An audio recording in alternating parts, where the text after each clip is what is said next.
Irmãos, dando sequência à nossa exposição da palavra de Deus, vamos abrir mais uma vez a palavra do Senhor em 1 João, primeira carta de João, capítulo 5.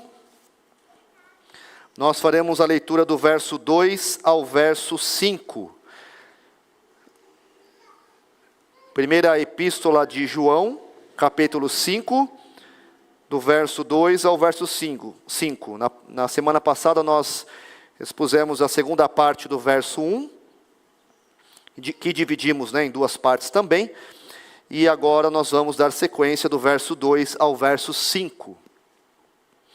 Diz assim a palavra do nosso Deus: Nisto conhecemos que amamos os filhos de Deus, quando amamos a Deus e praticamos os seus mandamentos. Porque este é o amor de Deus, que guardemos os seus mandamentos. Ora, os seus mandamentos não são penosos, porque todo o que é nascido de Deus vence o mundo. E esta é a vitória que vence o mundo, a nossa fé. Quem é o que vence o mundo, senão aquele que crê ser Jesus, o Filho de Deus? Meus amados irmãos, João, em sua carta, nesta primeira carta, a qual nós estamos expondo, traz algumas ênfases para o nosso coração. E uma delas está no uso do verbo conhecer. Conhecer, para João, vem a distinguir a fé verdadeira de uma mera aparência. Se você de fato conhece, você tem intimidade com Deus. Você conhece de fato o Senhor, não apenas de ouvir, mas de tê-lo presente em seu coração, de tê-lo em sua vida, de tê-lo como o agente transformador do seu caráter, da sua vida, dos seus passos, dos seus planos, da sua vida por completo. Então o verbo conhecer, ele vem para distinguir a fé verdadeira de uma mera aparência. E conhecer a Deus significa então participar de sua vida e refletir o seu caráter. Por isso ele declara: nisto conhecemos, temos a certeza de que amamos os filhos de Deus, quando amamos a Deus e praticamos os seus mandamentos. Essas são as evidências. Você conhece, você é íntimo, você é povo, você é filho de Deus. E é conhecido como filho de Deus. E de fato vem ao seu coração essa verdade que você é filho de Deus, quando você ama ao Senhor, quando você ama a Deus e pratica os seus mandamentos. Aquele que ama a Deus e ama aquele que dele é gerado, como nós vimos na pregação anterior, que diz no verso 1, diz lá: todo aquele que ama ao que gerou também ama que dele é nascido, deve também amar os filhos de Deus. Deve também amar aqueles que não foram gerados ou não nasceram do sangue, não nasceram da vontade da carne, nem da vontade do homem, mas de Deus. Assim como nós nascemos do Senhor, devemos amar aqueles que também nasceram de Deus. Estes são alvos do amor de Cristo e devem ser estimados, devem ser queridos, devem ser amados. Esse dever, inevitavelmente, será cumprido se de fato amarmos ao Senhor de todo o nosso coração, de toda a nossa força, de toda a nossa alma, de todo o nosso entendimento. Pois qual sentido seria recebermos tanto amor, clamarmos Senhor, Senhor, se não fizermos aquilo que Ele nos ordena, aquilo que Ele nos manda? Seremos filhos hipócritas, como o homem que ouviu e não praticou as palavras de Jesus, como aquele homem que construiu a sua casa sobre a areia, como crentes nominais, que bendizem o nome do Senhor, mas o coração está longe da sua presença. Como podemos receber tanto amor e não amarmos os filhos de Deus, não amarmos o próprio Deus. A nossa língua pode até pronunciar palavras agradáveis, de união, de boa estima. Eu sou um com você no amor do nosso Pai. Essa é a letra do cântico. Estamos juntos, estamos unidos, estamos na mesma comunhão. A nossa língua pode até pronunciar palavras agradáveis, mas a alma produzirá desarmonia e hostilidade. Se formos crentes nominais, hipócritas, é isso que nós iremos produzir. E neste quesito espiritual, então, queridos, devemos ser perfeitos, como perfeito é o nosso Pai, o Pai Celestial. João então declara: nisto conhecemos que amamos os filhos de Deus, quando amamos a Deus e praticamos os seus mandamentos. E este ensino, queridos, é um ensino recorrente na carta do apóstolo João, pois ele mesmo já escreveu lá no capítulo 2, dizendo: ora, sabemos que o temos conhecido por isto, se guardamos os seus mandamentos. Aquele que diz, eu o conheço, e não guarda os seus mandamentos, é mentiroso, e nele não está a verdade. Aquele, entretanto, que guarda a sua palavra, nele verdadeiramente tem sido aperfeiçoado o amor de Deus. Nisto sabemos que estamos nele. Aquele que diz que permanece nele, esse deve também andar assim como ele andou. Sendo assim, a prática dos mandamentos nos leva ao amor. Quando você pratica estes mandamentos, você está manifestando o seu amor a Deus. Quando você pratica os mandamentos, as ordenanças do Senhor, a palavra de Deus, você está demonstrando e revelando este amor ao próximo. E a Bíblia assim nos exorta, dizendo: a ninguém fiqueis devendo coisa alguma, exceto o amor com que vos ameis uns aos outros, pois quem ama o próximo tem cumprido a lei. Pois isto, não adulterarás, não matarás, não furtarás, não cobiçarás, e se há qualquer outro mandamento, tudo nesta palavra se resume: amarás o teu próximo como a ti mesmo. O amor não pratica o mal contra o próximo, de sorte que o cumprimento da lei é o amor. A prática dos mandamentos nos leva ao amor a Deus e ao próximo. E para que coloquemos, queridos, em prática este quesito espiritual, importante lembrarmos que a lei de Deus, ela se faz presente. Ela não foi invalidada.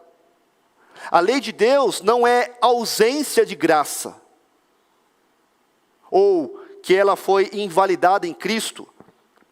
De fato, quanto à nossa salvação, é impossível que a lei promova isso em nós.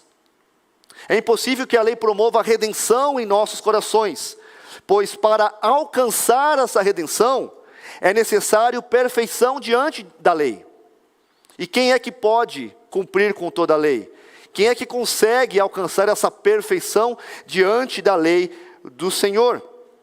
Aqui nós lembramos da tentativa do intérprete da lei. Naquela passagem, quando o intérprete da lei vai até Jesus para tentar pegá-lo em alguma questão, e ele então pergunta ao homem, ou melhor, o intérprete da lei pergunta a Jesus como ele pode herdar a vida eterna. E Jesus sabiamente então responde aquela pergunta com outra pergunta: o que você sabe? Como que você interpreta? E ele então fala que para se alcançar então a vida eterna, para se herdar o reino dos céus, é necessário amar a Deus com todo o coração, com toda a alma, força, entendimento, e amar ao próximo como a si mesmo. E aí então Jesus revela através de uma parábola que aquele homem estava descumprindo a lei de amar ao próximo. Porque na cabeça do intérprete da lei, amar ao próximo era amar os seus, era amar um fariseu amando o outro fariseu, um intérprete da lei amando o outro intérprete da lei, ou um judeu amando um judeu. E se sair fora desse grupo, nós estamos livres de amar seria opcional amar essas pessoas. Este era o entendimento dos fariseus. Então ele, querendo se auto-justificar, ele pergunta: quem é meu próximo? E aí Jesus traz a parábola e mostra que ele de fato estava falhando ao limitar a misericórdia e o amor ao seu próximo. Quem é que pode cumprir com toda a lei? A lei exige perfeição. Diante da carne pecaminosa, a lei se torna impotente, pois a carne se rebela e não responde aos seus ditames, às suas regras, às suas ordenanças. Assim, o homem, nessa condição adâmica, não pode compreender a lei, muito menos cumprir uma vírgula sequer das suas exigências. E aqui você pode até fazer um teste. Pense, reflita sobre os 10 mandamentos. Quantas vezes você quebra um desses mandamentos durante o dia? Quantas vezes você quebrou estes mandamentos no dia de hoje? Misericórdia do Senhor. Misericórdia é o que nós precisamos.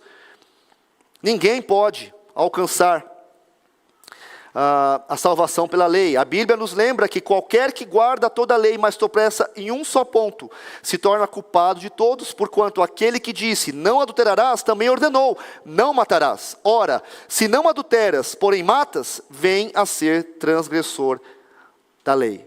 Sendo assim, somente pela graça, somente pelo Senhor, pela fé em Jesus, a justiça de Deus, para todo aquele que crê, nós conseguimos alcançar, por esta graça, a salvação em Cristo Jesus. Pois Cristo cumpriu as exigências da lei de Deus. É certo que a lei, nesse sentido, já não vale para nós, porque Cristo cumpriu tudo aquilo que era necessário para a nossa salvação. Mas por outro lado, nós precisamos da lei, porque a lei, ela nos conduz pela fé, ela nos conduz ao amor. Por outro lado, a fé e o amor não estão desprovidos de conteúdo. Nós não vivemos ou vivemos a fé da maneira como nós achamos certo. Olha, eu acho que é aqui que eu tenho que ir, eu tenho que fazer isso aqui, se eu quero agradar a Deus, se eu quero louvar o Senhor, eu tenho que fazer dessa maneira, assim, segundo o meu coração. Não. A fé e o amor não estão desprovidos de conteúdo. Para que possamos assim então desenvolver a fé cristã e cumprir com a lei do amor, se faz necessária as diretrizes divinas. Nós precisamos da lei para a nossa moralidade, para a nossa ética, para louvarmos, para exaltarmos o nome do Senhor.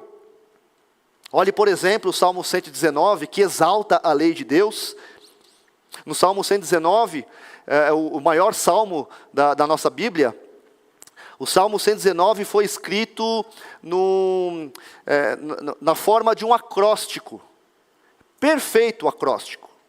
Se você pegar o texto na língua original, no hebraico, você vai perceber que a cada 8 versículos, uma seção é formada. E no total, são 176 versos. E estes 176 versos estão distribuídos em 22 seções, que são conduzidas pelo alfabeto hebraico. É como se nós pegássemos o nosso alfabeto e colocássemos assim, A, B, C, D, E, assim na sequência, e em cada 8 versículos, nós colocássemos 8 versículos que começassem com a letra A, e depois mais 8 com a letra B, com a letra C, e assim sucessivamente. É isso que acontece aqui.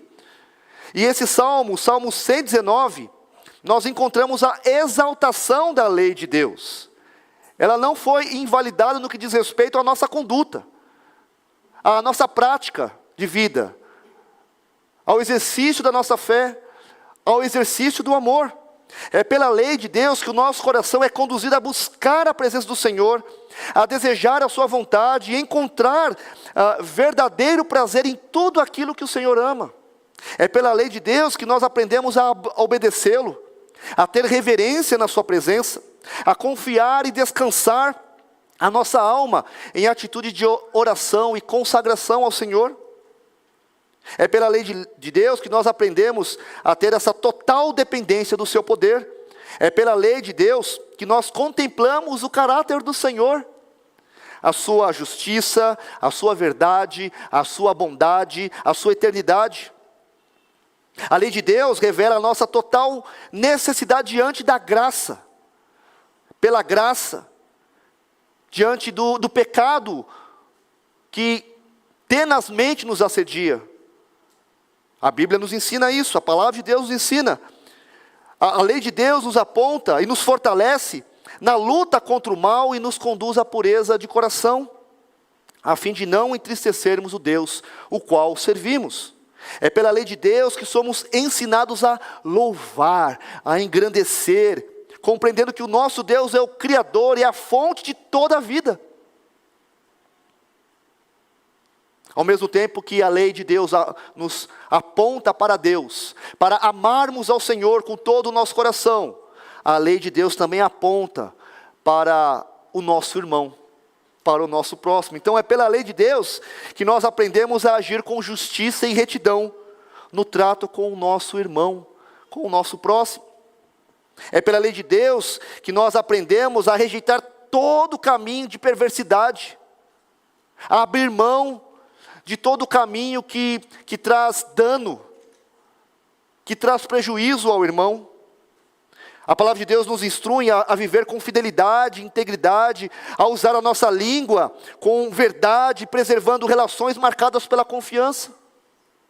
É pela lei de Deus que somos chamados à solidariedade, a olhar para as necessidades do outro, para as enfermidades, aquilo que o irmão precisa. A lei de Deus nos ensina a agirmos com misericórdia. A lei de Deus nos ensina a encontrarmos forças no Senhor para suportarmos injustiças com paciência e ajudarmos outros a suportarem essas injustiças. É pela lei de Deus que nós compreendemos que a verdade é o fundamento indispensável para uma convivência verdadeira, justa. É pela lei de Deus que nós praticamos a retidão diante dos homens e rejeitamos tudo aquilo que é perverso, tudo aquilo que é pecaminoso. Pela lei de Deus guardamos assim o coração e preservamos a unidade da fé conquistada por Jesus Cristo na cruz do Calvário. Podemos então, queridos, assim afirmar, com tudo isso, que assim como os reformadores disseram, que a palavra de Deus é o princípio regulador do culto, como Deus deve ser adorado, o que agrada o Senhor, aquilo que a palavra de Deus nos prescreve. Mas ao mesmo tempo, esta palavra também pode ser entendida como o princípio regulador da vida, das suas relações, da sua família, a maneira como você lida com os seus filhos, os filhos com os pais, marido e esposa, como nós lidamos com o nosso chefe, como nós lidamos, se de fato temos, com os nossos empregados, a maneira como nós lidamos uns com os outros, como igreja, como comunidade da fé, como igreja do Senhor. Princípio regulador do culto, princípio regulador da vida. E sobre isso, queridos, nas Institutas de Calvino, ele mesmo afirma que a ordem das Escrituras consiste essencialmente de 2 pontos. E assim ele escreve. Primeiro, instilar em nós, gotejar em nós, e introduzir em nosso coração o amor à justiça, ao qual não somos propensos em absoluto por nossa natureza. E segundo, prescrever-nos uma regra certa, que não nos permita afastar-nos do caminho da justiça. Eu quero amar a Deus, eu quero amar o meu irmão, eu preciso dos mandamentos. É Ele que regula a minha vida, é Ele quem me mostra o caminho, é Ele quem aponta a direção. E João Calvino continua dizendo: e para melhor despertar-nos, mostra-nos de que forma Deus, Pai, nos reconciliou consigo em Jesus, o seu Cristo, como gravou nele imagem a qual quer que nos conformemos. Ora, que me mostrem uma economia superior entre os filósofos, aqueles que somente entre estes acham que há uma filosofia moral disposta devidamente e segundo uma ordem. Os filósofos, quando querem exortar à virtude, não alegam nada senão que vivamos de acordo com a natureza. A Escritura, porém, extrai sua exortação da verdadeira fonte, quando prescreve que nossa vida está relacionada não apenas a Deus, como autor ao qual está sujeita, mas, depois de nos ensinar que degeneramos da verdadeira origem e lei de nossa criação, acrescenta que Cristo, pelo qual voltamos à graça de Deus, nos foi proposto como modelo, cuja forma devemos reproduzir em nossa vida. As Escrituras não trazem apenas ordenanças e mandamentos, elas apontam para o autor e consumador da fé, Jesus. E se nós queremos amar a Deus, nós queremos amar os filhos de Deus, nós queremos praticar essas verdades, nós precisamos de Cristo,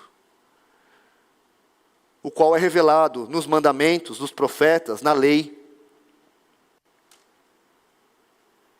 Este é o amor de Deus manifestado em nós e nós por Ele. Pelo seu amor temos os seus mandamentos que regulam a vida, e a resposta do homem aos seus mandamentos é manifestado por meio do amor a Deus e ao próximo. O apóstolo João então continua dizendo: porque este é o amor de Deus, que guardemos os seus mandamentos. Ora, os seus mandamentos não são penosos, porque todo o que é nascido de Deus vence o mundo. E esta é a vitória que vence o mundo, a nossa fé. Tendo, pois, então a lei de Deus gravada em nossos corações, escrita nos corações, sendo Deus misericordioso, sendo Deus bondoso para conosco, o seu povo, entendemos que os seus mandamentos não são penosos, como muitos pensam. Muitos ficam temerosos quando você faz um convite para virem à igreja, para adorarem o Senhor, para ouvirem a palavra. Eu não quero me tornar um crente não, porque, em outras palavras, é muito penoso, é muito ruim, eu perderei a minha liberdade, eu não vou poder mais fazer aquilo que eu quero fazer. De fato, não fará mais aquilo que o seu coração deseja, porque o nosso coração muitas vezes aponta para a escravidão do pecado. Mas quando o Senhor Jesus vem, e Ele então toca o nosso coração, transforma a nossa vida, Ele causa em nós a liberdade que nada nem ninguém deste mundo pode nos dar.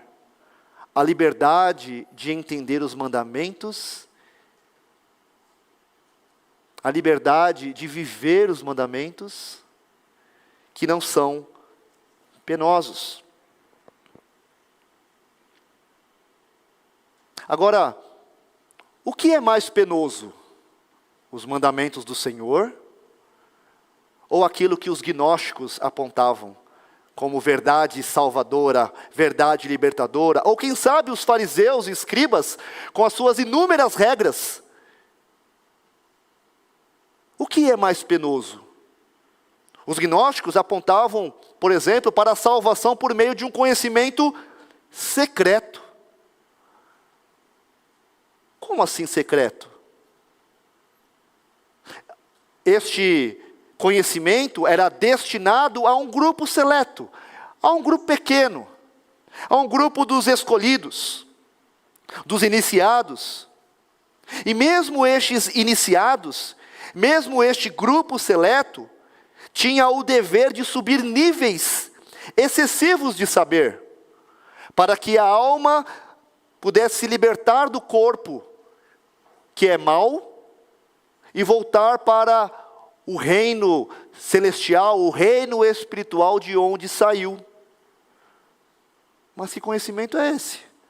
Secreto? Oculto? Quem pode alcançar? E se nós o temos, se é que nós podemos tê-lo, inúmeros níveis dentro deste conhecimento necessário para que alcancemos esta suposta salvação. Quanto aos prazeres da vida, eles negligenciavam o corpo. Bom, se o corpo é uma matéria má, não serve para nada, das duas uma, ou eu caio numa negação dos desejos naturais, eu vou castigar o meu corpo, ou vou entregá-lo aos prazeres sem fim, sem freios morais. E quanto ao próximo? Sofrimento? Não, sofrimento não tem nada a ver com a minha vida, diziam os gnósticos. Cada um tem o seu sofrimento. E se eu ver alguém sofrendo, eu não preciso me envolver. Eles pregavam então o individualismo. Eram apáticos, indiferentes quanto ao sofrimento alheio. Vejam quanto peso para se alcançar esta liberdade. Os fariseus e escribas, por exemplo, confrontados por Jesus, eles atavam fardos pesados e difíceis de carregar. E Jesus mesmo confronta aqueles religiosos, dizendo que eles colocavam sobre os ombros dos homens fardos pesados, difíceis de carregar, e eles mesmos não moviam um dedo sequer para tirar esses pesos. E assim fechavam o reino dos céus diante dos homens, pois eles mesmos não entravam, nem deixavam entrar aqueles que estavam entrando. Para o Filho de Deus, servir a Jesus, é algo maravilhoso.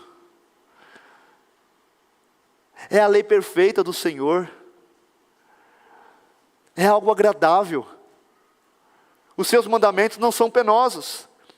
E olha só o convite de Jesus, diante do peso dos fariseus e escribas, o convite maravilhoso de Jesus: vinde a mim, todos os que estáis cansados e sobrecarregados, e eu vos aliviarei. Tomai sobre vós o meu jugo, e aprendei de mim, porque sou manso e humilde de coração, e achareis descanso para a vossa alma, porque o meu jugo é suave, e o meu fardo é leve. Além de não serem penosos, duros, pesados, mas graciosos, o crente tem prazer, assim como o salmista o declarou no Salmo 119, dizendo: com efeito, os teus testemunhos são o meu prazer, são os meus conselheiros.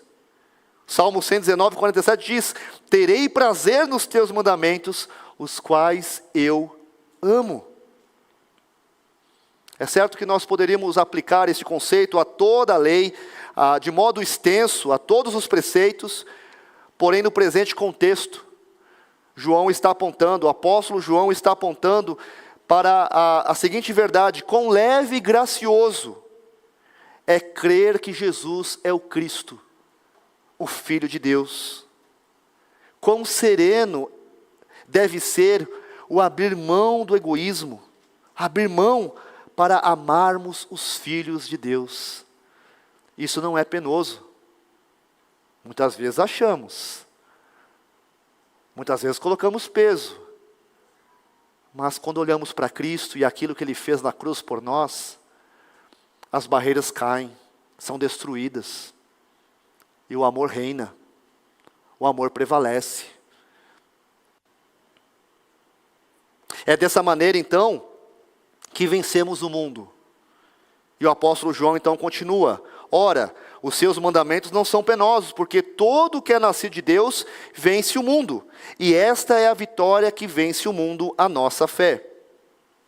O apóstolo João então, ele usa o termo aqui mundo para definir o sistema pecaminoso. Não o mundo pessoas, não o mundo criado, mas o mundo sistema.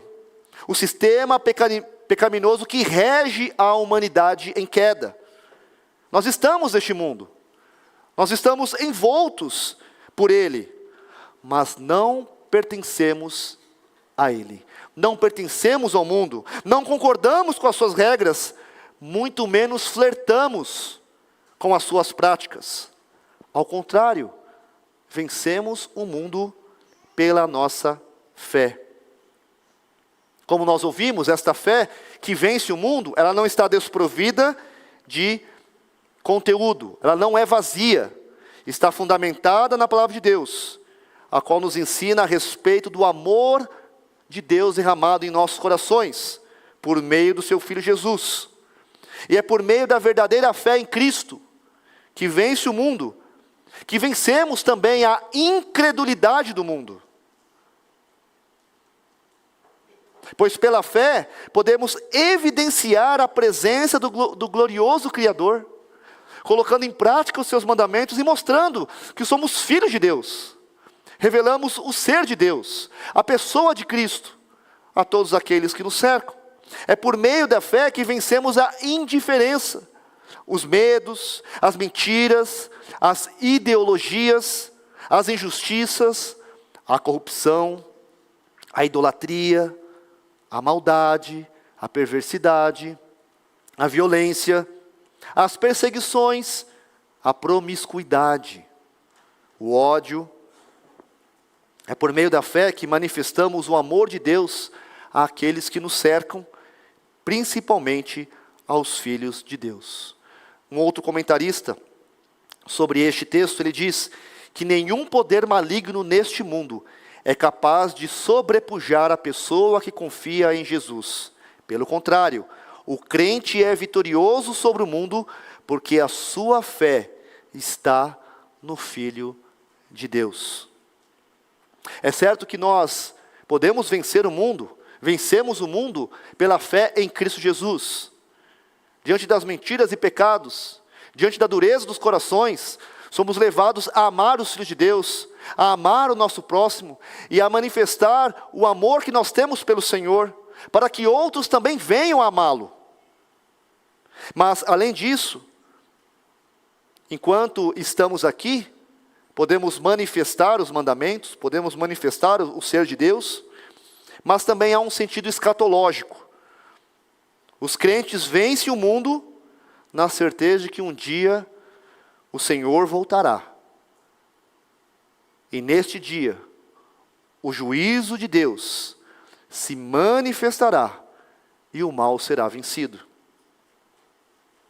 De uma vez por todas. Os inimigos da cruz de Cristo serão colocados debaixo dos seus pés. E assim, a nossa confissão diz que o fim que Deus tem em vista, determinando esse dia, é manifestar a sua glória, a glória de sua misericórdia na eterna salvação dos eleitos, e a glória da sua justiça na condenação dos réprobos, que são perversos e desobedientes. Os justos irão então para a vida eterna, e receberão aquela plenitude de alegria e refrigério procedentes da presença do Senhor. Mas os ímpios, que não conhecem a Deus, nem obedecem ao Evangelho de Jesus Cristo, serão lançados nos eternos tormentos e punidos com a destruição eterna, longe da presença do Senhor e da glória do seu poder. Dessa maneira, então, queridos, vencer o mundo deve também significar que os verdadeiros filhos de Deus desfrutarão das delícias eternas, pois no amor do Senhor somos mais que vencedores por meio daquele que nos amou. E assim o texto termina com uma pergunta: quem é o que vence o mundo, senão aquele que crê ser Jesus, o Filho de Deus? Todo aquele que crê que Jesus é o Filho de Deus, este vence o mundo, vence a dureza, vence a incredulidade, vence o pecado, vence o mundo, com seus ditames iníquos. Todo aquele que crê que Jesus é o Filho de Deus, vence o mundo. Em Cristo Jesus temos tudo aquilo que é necessário para a vida e a piedade, para glorificarmos o nome do Senhor e testemunharmos da sua majestade. Em Cristo somos capacitados a amar a Deus e a receber de boa vontade os seus mandamentos. E se de fato isso acontece em nossas vidas, então temos tudo para amarmos os filhos de Deus. Quando então amamos a Deus com todo o nosso coração, não há como rejeitar os seus mandamentos. Não há como rejeitar as suas ordenanças, que não são penosos, mas agradáveis e praticáveis. Quando amamos a Deus, não encheremos o coração de outro sentimento pelo próximo, que seja diferente do amor. E é dessa maneira, queridos, que vencemos a incredulidade e indiferença do mundo quanto ao que diz respeito a Deus e ao próximo. A fé firmada no amor de Cristo, que não está desprovida de conhecimento, mas cheia da verdade de Deus, que nos guia neste mundo tenebroso. E diante de todo exposto, tudo se resume a Jesus Cristo, o Filho de Deus. Pois, se cremos nele, amaremos a Deus, amaremos os seus filhos, guardaremos os seus mandamentos que não são penosos, e por meio dessa fé obediente, nós venceremos o mundo. Tudo se resume a Jesus Cristo. E a pergunta que se faz hoje é: somos filhos de Deus? Como está a sua vida como filho de Deus? Como está a sua fé no Filho de Deus? Como está o seu amor no Filho de Deus? Como está o seu coração no Filho de Deus? Em Cristo, amamos a Deus, amamos seus filhos, guardamos os mandamentos que não são penosos, vencemos o mundo. Que Deus assim nos abençoe e que essa palavra esteja sempre no nosso coração, desafiando-nos a uma vida plena diante do Senhor. Ao mesmo tempo, lembrando a cada um de nós que somos filhos de Deus e estamos firmados em Jesus Cristo, o nosso Senhor, o nosso Salvador. Que Deus assim nos abençoe. Queridos, vamos orar, vamos falar com o nosso Senhor e logo receberemos a bênção do nosso Deus. Vamos nos colocar em pé?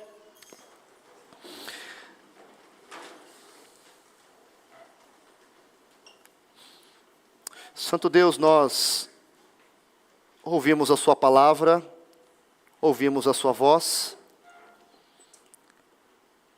e como seus filhos, nós cremos em Jesus, o Cristo, o Messias, o ungido, o Filho de Deus, encarnado, que veio até nós para nos libertar do império das trevas, para nos dar vida, vida abundante, vida eterna, para que abrisse assim o novo e vivo caminho, para trilharmos até o trono da graça, a fim de alcançarmos graça em tempo oportuno. Nós cremos em Jesus como o autor e consumador da nossa fé. Nós cremos em Jesus como a única verdade, o único caminho, a única vida. E temos por certo que ninguém vai ao Pai, a não ser por Jesus Cristo. Ó Santo Deus, tem misericórdia de nós, porque mesmo crendo, muitas vezes o nosso coração se endurece. Tem misericórdia de nós, ó Pai, porque nós não queremos viver a dureza do pecado. Nós queremos viver na graça do Senhor. Cremos em Jesus. E dessa maneira, ó Deus, queremos revelar, demonstrar, viver o amor ao Senhor. Manifestar àqueles que estão à nossa volta que nós amamos a Deus. Com todo o nosso coração, com toda a nossa alma, com todo o nosso entendimento, com todas as nossas forças. Nós queremos, ó Deus, crendo em Jesus, nós queremos amar o nosso próximo. queremos amar os filhos de Deus, queremos amar a igreja do Senhor, queremos viver em comunhão, queremos estender os nossos braços, queremos ajudar aquele que necessita, queremos acudir aquele que tem fome, cremos em Jesus. Por isso, ó Deus, conduza-nos ao amor aos filhos de Deus, ao nosso próximo. Cremos em Jesus. Por isso, ó Deus, ajuda-nos a guardarmos, a vivermos os seus mandamentos, que não são penosos, são agradáveis, são alegres, produzem liberdade em nosso coração. E para que diante de tudo isso, crendo em Jesus, amando Jesus, nesta fé obediente, vençamos a dureza, a incredulidade deste mundo que jaz no maligno. Assim nós oramos e pedimos a sua bênção no nome santo de Jesus. E que a graça do nosso Senhor e Salvador Jesus Cristo, o amor de Deus, o nosso bondoso Pai, a comunhão, consolação e o poder do Espírito Santo estejam sobre vós, irmãos, sobre a igreja do Senhor aqui reunida, e sobre a igreja do Senhor, a família da fé espalhada pela face da terra, hoje e para todo sempre. Amém.